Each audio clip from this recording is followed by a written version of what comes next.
Good morning, everyone, and we welcome you to our Sunday morning roundtable, sort of an adult Sunday school or discussion, if you will. And it is Sunday, February 19th, 2016. Oops, sorry, 17th. And our subject today is mind. The golden text is 2 Corinthians. Be perfect, of good comfort, be of one mind, live in peace, and the love of God and peace shall be with you. I just want to make one quick announcement before we get too far, and that is the March Liberator, Love is the Liberator. The topic will be Heal the Sick. We are going to, on the cover of Mrs. Eddy's work, is the cross and the crown. She has heal the sick, raise the dead, cast out demons, cleanse the lepers. And then in the Bible, Christ Jesus said, freely ye have received, freely give. So for the next few liberators, those will be the themes. And of course, we have articles that don't necessarily go with the theme. So please feel free to write or contribute in any way you would like, including sketches, paintings, poems. Anything else, Carol? Okay. Anything else, Florence? Was there anything you wanted to say? No, not really. That's good. Okay. Well, this lesson today on mind and the brotherhood of man is one of utmost importance. I believe it was Mrs. Evans said once in her class, we understand the idea of having the mind of Christ and what that means as far as declaring for our intelligence, our wisdom.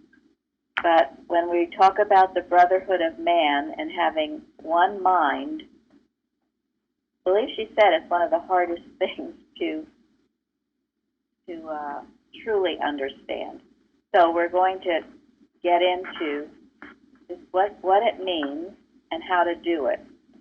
Because as I read in the golden text, how important it is to be perfect, be of good comfort, be of one mind, live in peace, and the God of love and peace shall be with you. So let's see. Is Suzanne here? No. Okay, well, Suzanne, if you're listening on the internet, call in if you can. So,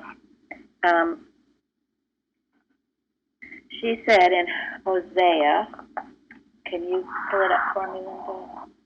And under the forum? Yep. About? You are not my people. Yes. Mm-hmm. In Hosea we read, quote, in the place where it is said unto them, ye are not my people, there it shall be said unto them, ye are the sons of the living God, end quote. You want me to read what you... And then, as Suzanne said, it occurs to me that as the days of old, when there were distinct divisions between people, whether Jews, Gentiles, or Samaritans, etc., today we are living the same divisions under different names, be it race, religion, or political persuasion. The divided political scene harbors with it the temptation to think, ye are not my people. So to see the others correctly, ye are the sons of the living God, can be a challenge, but a welcome one. And the whole point of this lesson, to be of one mind, and to get beyond the material picture and see our fellow brethren for who they truly are, in reality, spiritual ideas of God, reflecting the same one mind. In Science and Health, Mrs. Eddy states, quote, it should be thoroughly understood that all men have one mind, one God and Father, one life, truth, and love. Mankind will become perfect in proportion as this fact becomes apparent. War will cease and the true brotherhood of man will be established, end quote. And then she says, thoroughly understood, not just understood. We'll have to work on that. So, what are some things that perhaps you do? I was thinking of the things that I do, that I've been taught here to do, to establish this brotherhood. as you go about your day, practical things that you do. When you see someone, say, "Hail, Son of God, thank you." Highly important. When you see someone, you pass someone on the street, in the store, anywhere, "Hail, Son of God." Don't be thinking about what he's wearing or what she's doing or any. Hail, Son of God. And if it's someone that you've known for a while, you're sitting at a conference table with them, don't hold the mistakes of the past against them. Hail, Son of God, yes, at a business table. Your boss comes in the room. Hail, Son of God. This keeps you in that love of God. This is the practical ways in which we express this one mind and keep us in that one mind. We know, we've discussed it often, how you start your day knowing God is mine, God is my mind, God is the only pure and perfect mind. But now, how do you do during the day? And anyone else? What do you do when the phone rings?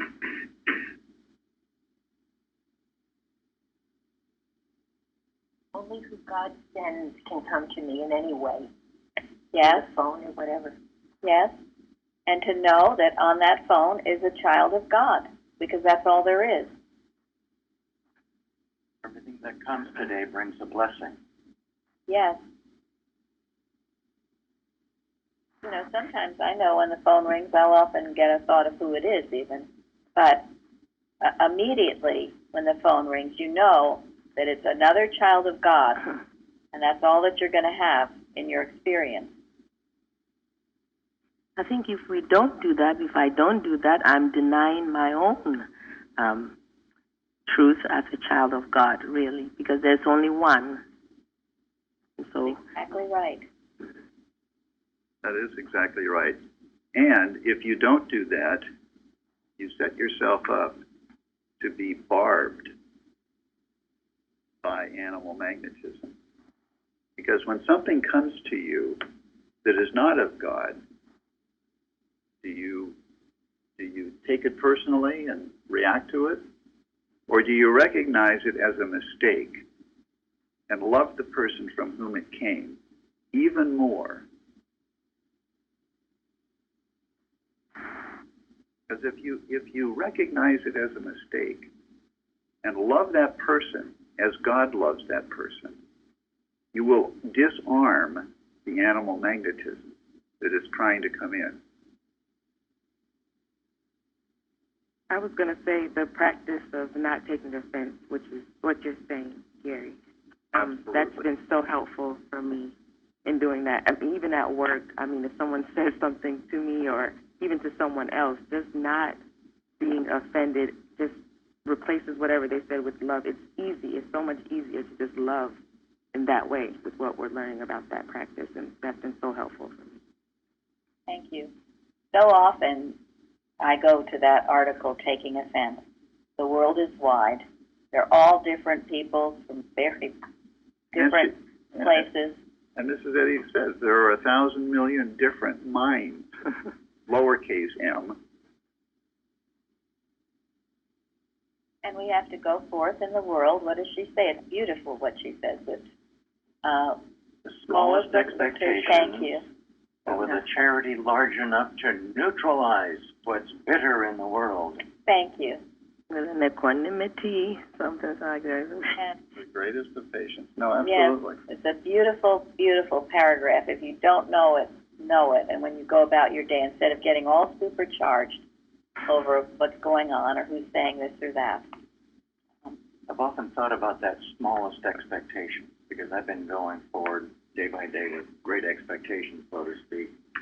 But it reminds me of another Bible verse, the earth is the Lord's and the fullness thereof.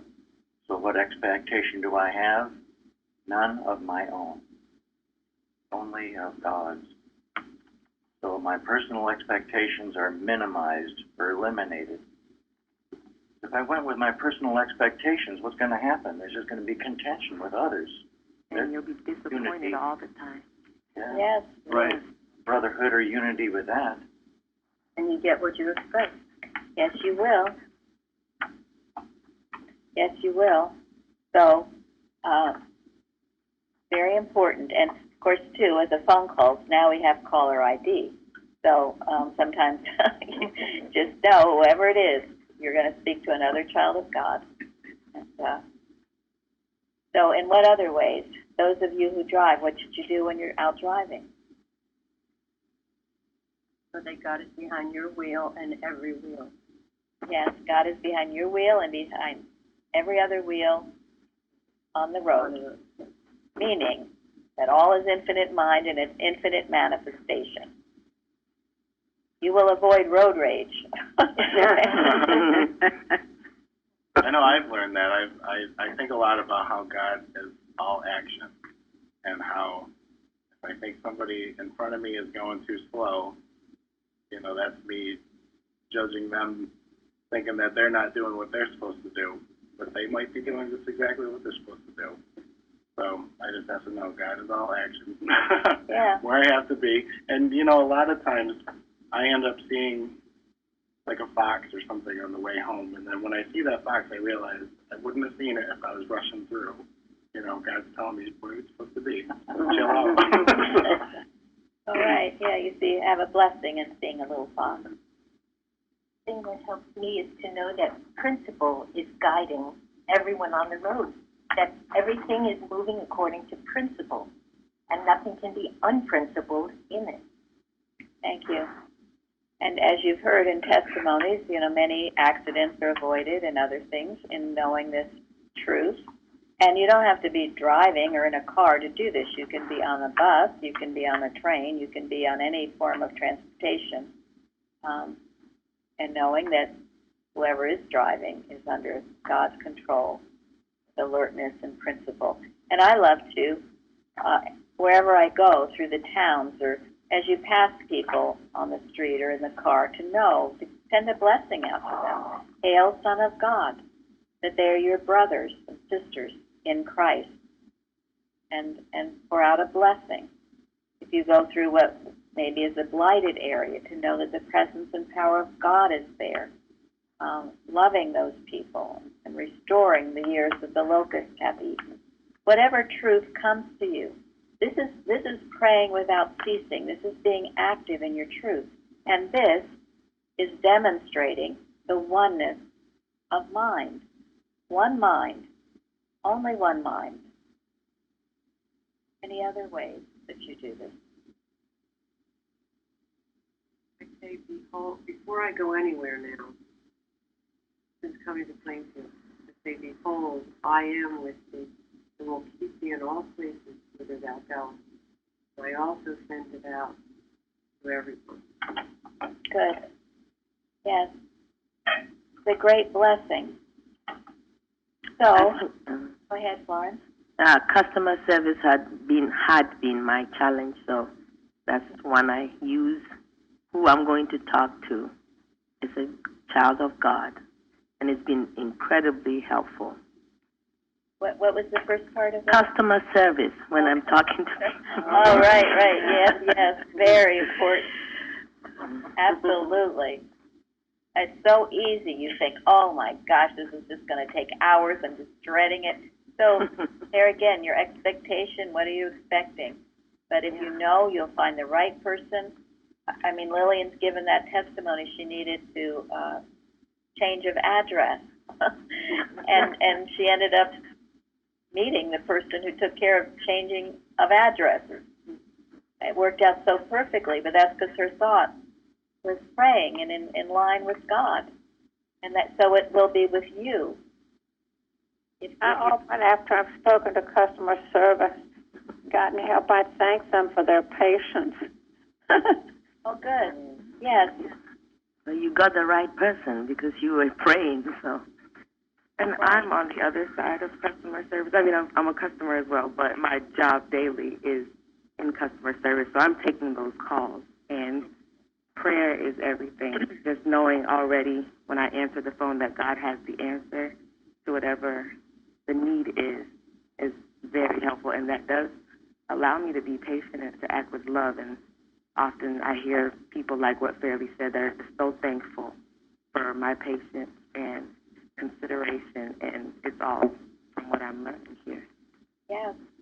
And you never know. I can't tell you how many times I've been on the phone or other places, and I've ended up sharing the truth somehow with someone or telling them about our church.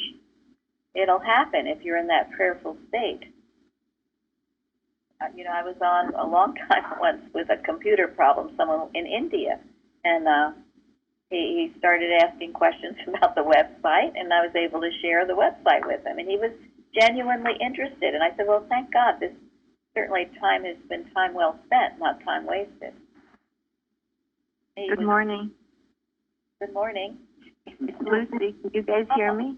Yeah, hi, Lucy. Hi. Did you want to speak? Yeah, I did. I wanted to share that I read an article, I think it was maybe a year ago. Christian Science Monitor wrote it. It was called, entitled Taking Offense, and I remember a line. It specifically mentioned something about when you become offended, remember that you have to take it. Taking offense. Take the offense. Are you willing to take the offense? No, there's no need to take it. It's like having it. Okay, I'll go ahead and take it. So I thought that was a neat line. And also, have you guys heard of The Gentle Art of Blessing? He's a Christian Scientist. His name is Pierre Predavant. Exactly. Love that book, and it's good for, if you're familiar with it, which it sounds like you guys are, is use it for work, for driving. The Gentle Art of Blessing. Right. When you walk by someone, you see them, you quietly, like Mary Beth said, you know, she sends it out, and I found that book to be very helpful. Also because of C.S. background, which is excellent. Could you say the name of the book, please, again? Wait, Linda wants to say something. Go ahead. I know the book that you read, and it did, when I first read it, it really did help me to bless people. That part of it was good. But when I came to Plainfield, one thing that I found that book was really missing was a true understanding of evil and how to handle evil correctly. and I think it is have a wonderful thought in it, but just something to think about, that it's important to understand animal magnetism. And that doesn't come up at all in the book. Thank you. There are a lot of... I think, yes, I've read the book too, and he does not mention that at all. What he says is right. I mean, we do bless people, but this is exactly what's missing all the time throughout. Not handling animal magnetism. I don't know why. But you take what you need, and he has a wonderful message. I mean, he just has a great message, and I found it as a tool, as a helpful idea. So, and he's doing a good job, I think. I think he's helping a lot. He's in Switzerland and has these classes for people. So in some way, he's doing something. At least the basics of, seeing man correctly and having the right thought daily. So. Well, I know that I'm not familiar at all with that book. And I know there have been some books that have helped me along the way, and we certainly don't tell anyone what they should read or not read, because that's one of the objections we have with the organization, with unauthorized literature. But I do know many of the New Age books, although they're helpful in the beginning, they do not teach you a fundamental of the handling of the animal magnetism. And that has been what is missing, very much so, in the movement. It was certainly what was missing for me until I came here and learned about that part, which is essential. But again, if you're helped by something, well, so be it. Not. I have read a lot of things along the way. Yeah. Just one more note that he has written for you can look him up in the Mother Church website. I mean, I think he is a Christian study scientist. Yeah, he was. Yeah. Anyway, that was it. Good. Great. Yeah. Okay. Well, we will move on to the watching point, Linda. It's watch 497. Watch that you measure your growth by God rather than by man. By the distance your brethren in Christ have traveled with you, and not by the distance you have traveled away from them. Jesus told us that as we are lifted up, we will draw all men unto us. As we rise into the consciousness of eternal harmony, we must feel that we are taking all mankind with us, since divine sonship belongs to all. Thank you. So how does Christian Science, the real sense of it, differ from the just the pleasant side of things? In knowing this truth about our brothers, how is it different? How are we handling the animal magnetism? Well, for me, I had to learn a lot of boundaries. And instead of being good and nice, the four-letter word, all the time, I had to learn to stand up to principle, because what I was doing looked like love, but it wasn't. I was allowing all kinds of unprincipled behavior to take place. And so I had to learn to stand with the principles in the Bible, and I was not following Christ by doing that. Thank you very much. Anybody else? Well, actually, if I'm tolerating the error, or continually, if I'm working on it and not addressing it, or speaking to it so that it may awaken someone, then my love is not at the level that embraces him as a child of God or her as a child of God. So that's very good, because that is a key difference between Christian Science and all of this New Age stuff. You see a lot of, you can obey the commandments, and still see your brother as a poor mortal who needs somebody's help, to bring them out of their poorness or whatever, situation you actually see them in. And that, that sort of goes so far, but it doesn't go very far.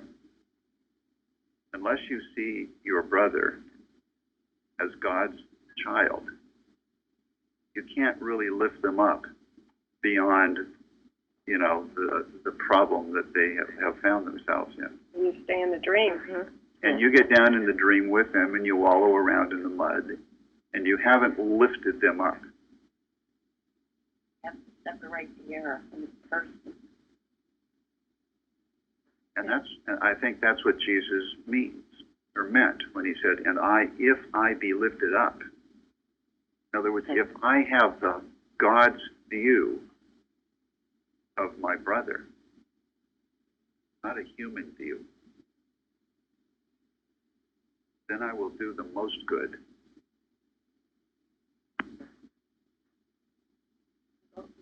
So that was his demonstration to us, his time with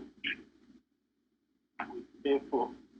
He sat down with people that a lot of people couldn't sat down with, because he was seeing them for who they really are, not what people want them to be. And that correct view is what heals. This New Age stuff doesn't heal. Because only correct view will lift into the, where it's at, in spirit, in God, in soul. No, and I just know from my own experience, because I did go into it, I delved into it. I'm not familiar with the book Lucy mentioned, but there are many books I was reading, and I know it didn't bring any real healing. It soothed me, made me feel better to some degree, and it probably made me more loving. It did improve me in some ways, but it didn't really get down to my troubles and the error that was afflicting me. And it wasn't until I came here and really worked with this practitioner who was unafraid to handle the animal magnetism, to whip the money changers out of the temple if need be, that I really got some traction and was able to make progress in science. So that is true, because I read book Positive Thinking or something, Norman Vincent Peale, I think. It was great at the time, but I was told I remained fearful until Christian Science here. So That's a very good point. I know Mrs. Eddy's very clear about teachers. They have to teach their students to defend themselves against animal magnetism. And if they don't, then their students are left undefended. And the teachers are going to be held accountable for failure to do so. So that's pretty clear in her writing. thank you. Yeah, for me it was very important to learn to defend myself, not relying on anybody else to defend me, but to see for myself who is the wolf in sheep's clothes. I mean, who is it really? Because people sometimes just want to have your attention and they want to say they are nice and they do this for you, do small things for you. And you just, I mean, I would just give everything of myself to people who would pretend to give to me. But when I've learned what they had done to me later on, it's just incredible how blind I was. I can't believe it. That's excellent. Thank you very much, Uta. Yeah, but it's true. No, it's absolutely true.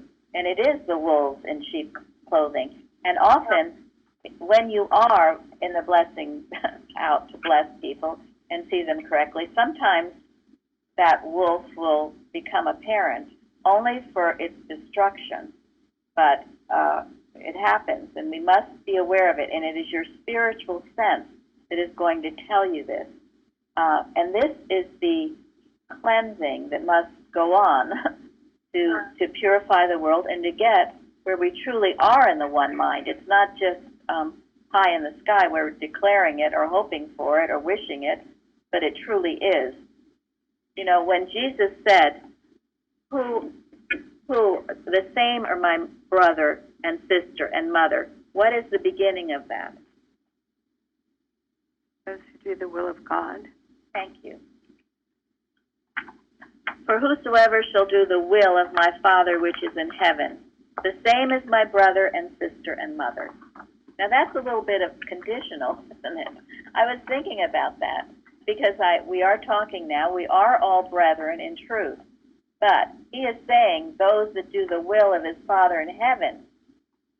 So in order for that to ultimately be true, you've got to get where everyone is doing that. And in the steps that we've talked about earlier, about seeing the child of God everywhere you go, those are steps to bring it about. But then, truly, comes the handling of the animal magnetism that would argue or say different. And you must be aware of that and ready to see it and destroy it. You know, Mrs. Eddy said she would have loved to have just declared God is love all the time and not to have gotten down into the depths of animal magnetism, but she had to. And she said, so do we. And that if we do not, we will not have a cause. We will just drift into New Age, which is pleasantries. Which puts you to sleep. Put you to sleep. While the devil is running around rampant. Yes. Right. And what is the wolf in sheep's clothing? What are we talking about here? Thank you. Human mind. We're talking about human beliefs. Exactly. People can appear very loving, very kind. But if they are in the human mind, if they only your spiritual sense is going to tell where they are coming from. Are they doing their will? In other words, do they want something in return? Or are they doing God's will, where they love unconditionally, no strings attached? Your spiritual sense can tell where someone is coming from. But I think that's very important to see also the politics that are going on. And if they are not of a human direction, like Mrs. Eddy was writing, as a humanitarian, politics are only to make money and to do fracking and harm nature, then those politics are not from God, and these politics should just be stopped. And I think it's important to see that in connection with politics. It's important.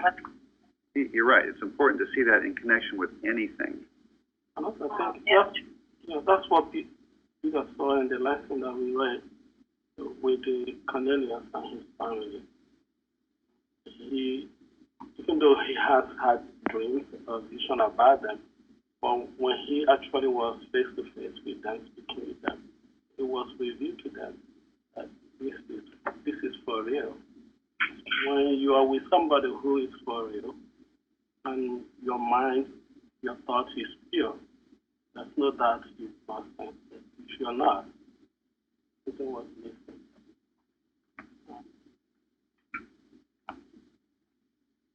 Yes, it's only your spiritual sense that will have you discern it.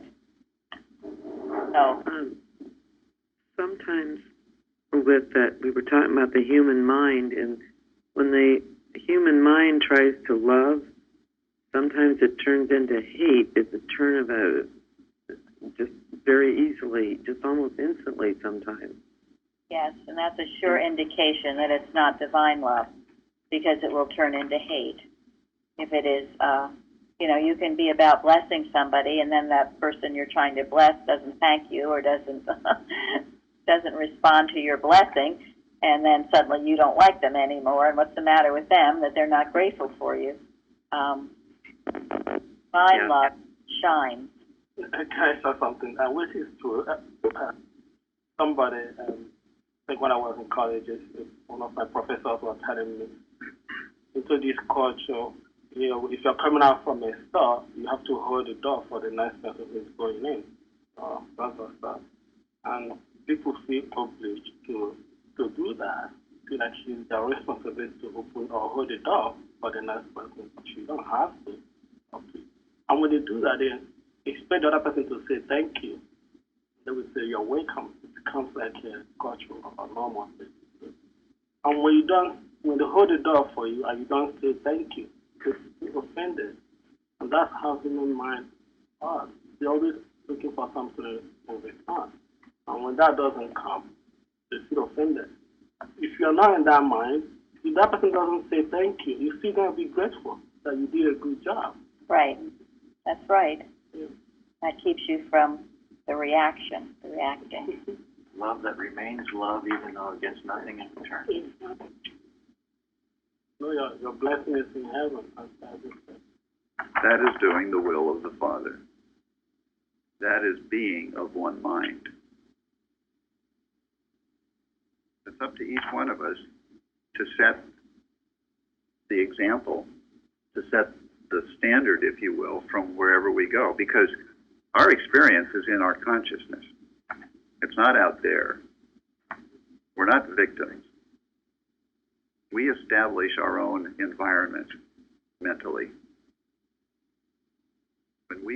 Wherever we go, when we start from the standpoint of God governs, and I will accept nothing other than God's perfect image and likeness. That's all I'm going to see. Then you're in a position to heal whatever comes to you. Whatever it is. That is being lifted up.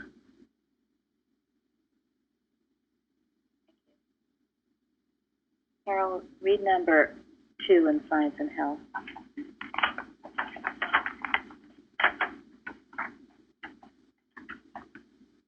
The divine mind, not matter, creates all identities. Spirit imparts the understanding which uplifts consciousness and leads into all truth.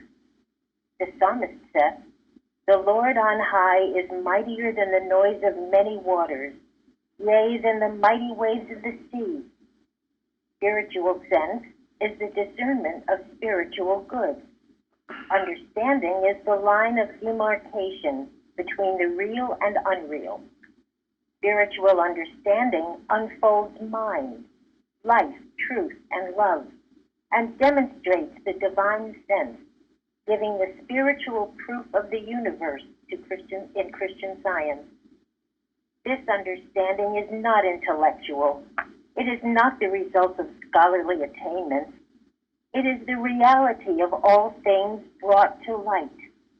God's ideas reflect the immortal, unerring, and infinite. Thank you. Elizabeth, what did you talk about in your testimony on Wednesday?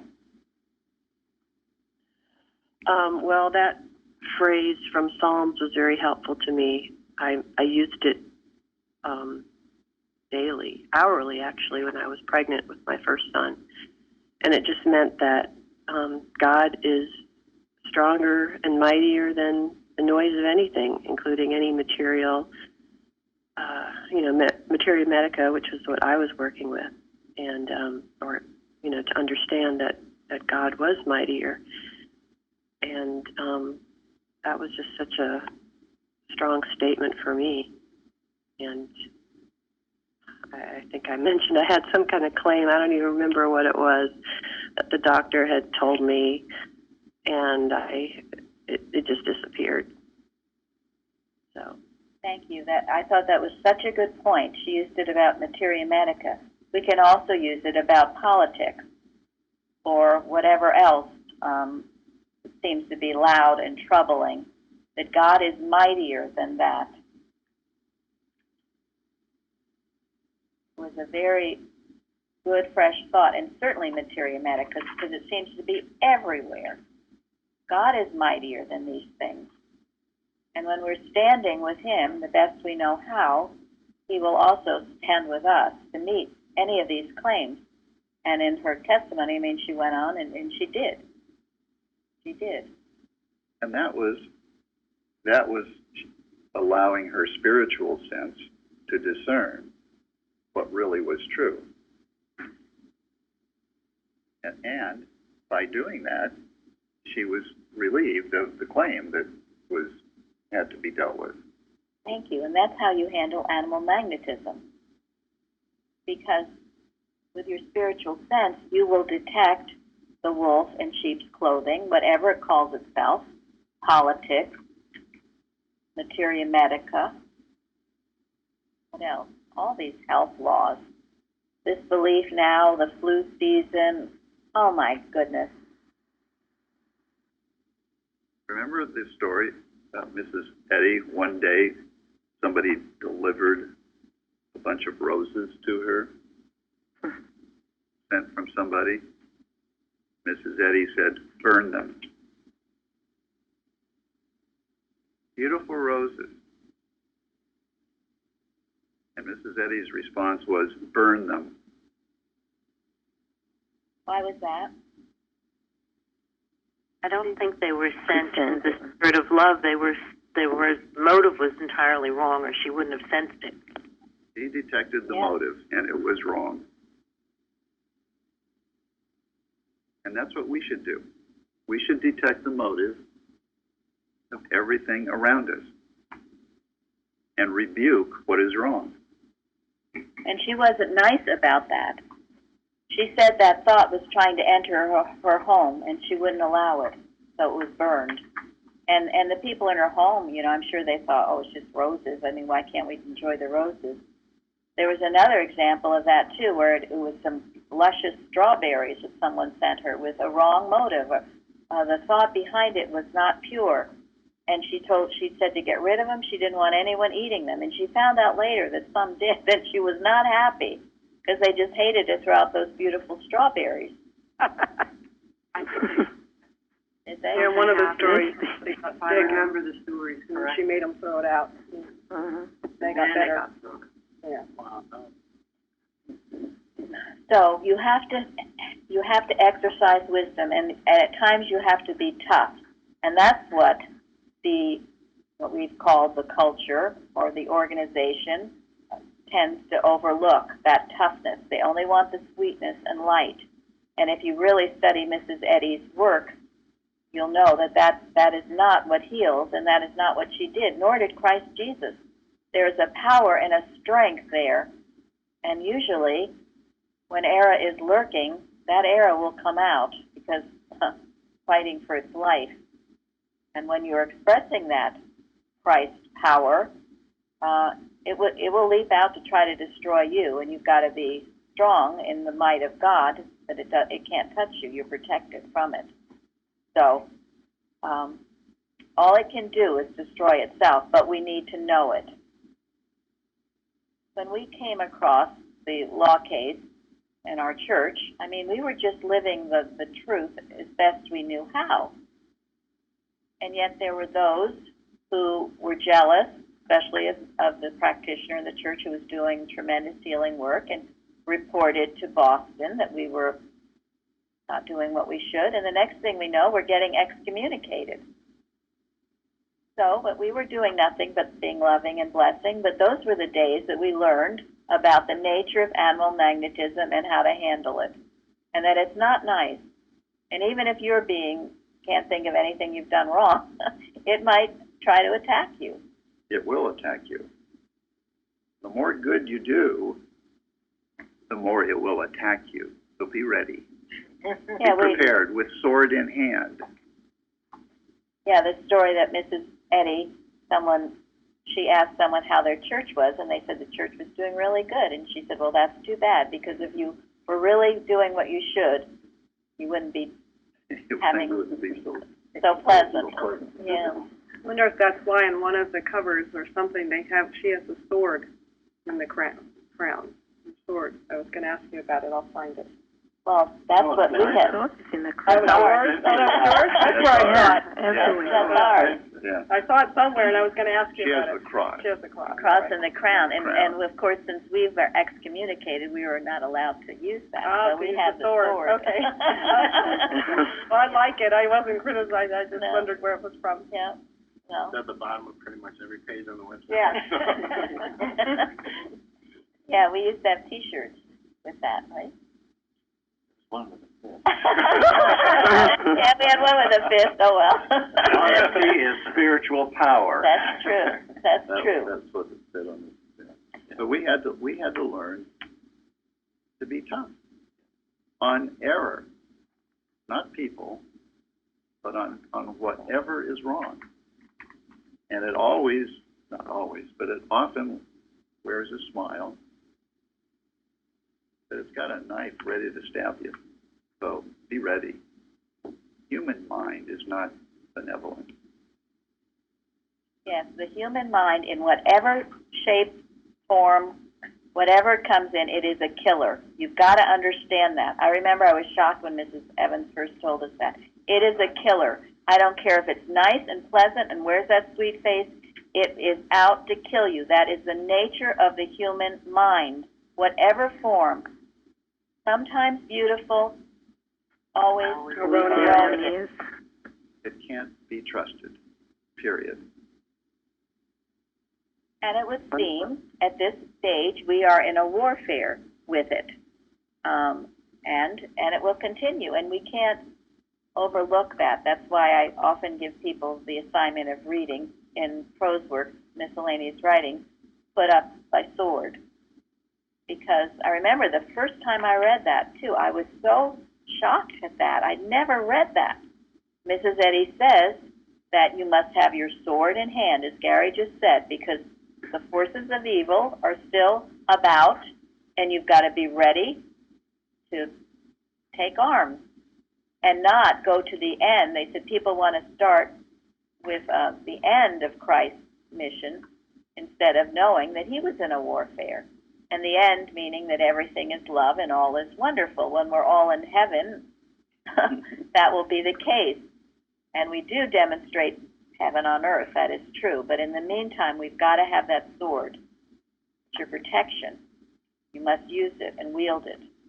Sword in one hand, a tool in the other. And what is the tool?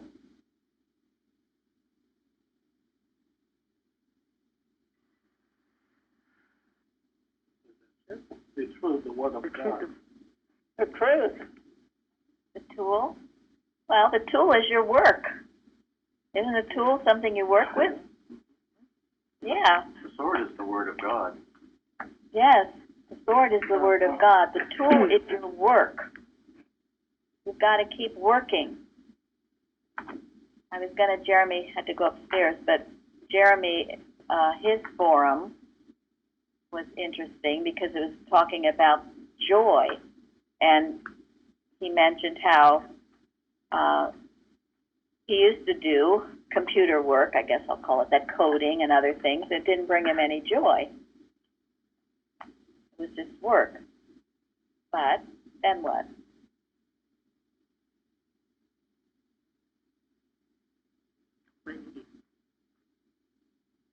He found his purpose in life. He was able to use his skill in programming and web design and so forth. And all of a sudden, he was thrilled. He was able to use his talents for something really, really important that gave him a great deal of satisfaction. That's how we should feel about whatever we do in life. We should do whatever we do for a higher purpose, and we'll get more satisfaction out of it than we ever thought. That is the point. Before, he was just, doing his job, to make money, to get through the day, maybe something he was talented in. He said that it gave him joy to do it, but it wasn't blessing mankind. It was the blessing mankind that he realized where the true joy came from. The true joy, yes. So whatever you do, you do it for the glory of God and to bless mankind. And if you do that, it's a great joy, and in that joy...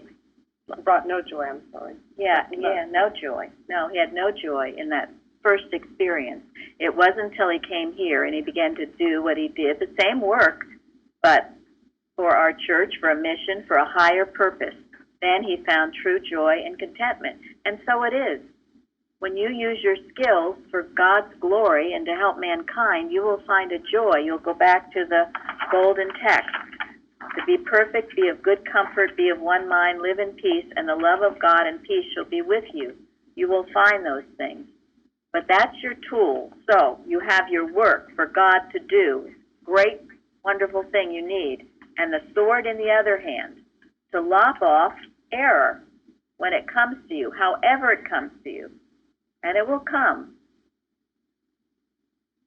So, very important. And that's from, that is from the Gideon's band, right? They had a tool in one hand and a sword in the other. Nehemiah, thank you. Okay, Nehemiah, yes. Building the wall. Building the wall. We love these Bible stories because they relate to us. They built that wall, and that's how they worked. And they got the wall, what? Finished. It was completed. And everything under the sun tried to stop them. They tried to make him come off the wall. They did. Right. Right. And He tried came to be to him friendly. first with a big smile on his face. Come on down. Yes. Talk about this for a while. Let's break bread chit-chat. together. Yep. Let's and be Nehemiah nice. knew that was the sheep in wolf in sheep's clothing. Yes. He didn't give into it. And he might have put a blessing on that person, but he wasn't going to be nice to it, and neither must we. Or stop his mission. It did not stop his mission, and it would have tried. And once you get into that gobbledygook, if he had gone down there and started talking to that person, it would have been the end, the beginning of the end. That's how it works. They built that wall as if they had a mission, too. Despite all the distractions and whatever were thrown at them, that wall was finished in record time, considering the materials and methods that they had to work with. Yes. It was done quickly. And also, the purpose of the wall wasn't for any selfish reason, but we have to make sure that we don't forget that part. The purpose of the wall was God instructed. Because there's another incident in the Bible where other people wanted to do something, but they could not, because it wasn't God's will. It wasn't to bless mankind. They did not succeed, but it's to succeed in God. It was the best. Thank you. Yes. And that is how we feel and about our church and this mission. And Bruce and Florence, I think, wrote about it, and the Unity, the last forum, and Mike, a few others of you wrote about it. how working in that unity, how so much can be accomplished than if you do it by yourself. Can be. One person can do it, but it sure helps to have others. But the unity must be kept. Can't be broken. It's got to be pure. We know that one rotten apple can spoil the punch. And I will say, but that's why we don't allow gossip, for example, in the foyer. Yeah. I mean, it's just one of the many things that seems harmless at the time, but it is not. Just don't allow it. To keep ourselves pure. And I will say, and I've said it many times, but I feel the literature that we offer on our website, I've called it the creme de la creme. It is by workers who have known Mrs. Eddy, were taught by Mrs. Eddy. They have been healing. Many of them were excommunicated. They understand the workings of animal magnetism and how to deal with it. And you can't go any further or higher than that. It doesn't mean we tell you what to read, but I give it strong approval and encouragement to read what we have. And we have a wealth of things on our website. And I know I don't have time anymore to read very much, except the real, unadulterated, pure truth. So with that, I will end with a Bicknell Young, 1937 college, the things that he wrote about mind, a few things. When Mrs. Eddy declared, God is mind, she brought about a religious revolution, for old religious thought had it God with a mind. God is mind, and we need to improve our understanding of this fact. Mind's demonstration of intelligence has never been reversed, interrupted, or impeded. Man's oneness with the intelligence and divine faculties of mind is forever demonstrated. A divine idea carries within itself the power to accomplish the divine purpose, and the responsibility of its unfoldment belongs to divine principle who cares for each detail of its progressive being. Rely on mind to do everything. It is not a matter of what others may think. In the measure of our clearness, we are unassailable. Always insist upon having the wisdom that shows us what to do under any difficult circumstance. The thoughts that come to you every day are bigger than the whole material universe because they have always existed and are greater than space. Thank you all for joining our roundtable. We're going to have a wonderful service. Our dear Peter's going to be here singing with us. And we'll continue on. Thank you. Thank you all. Thank you. Thank you.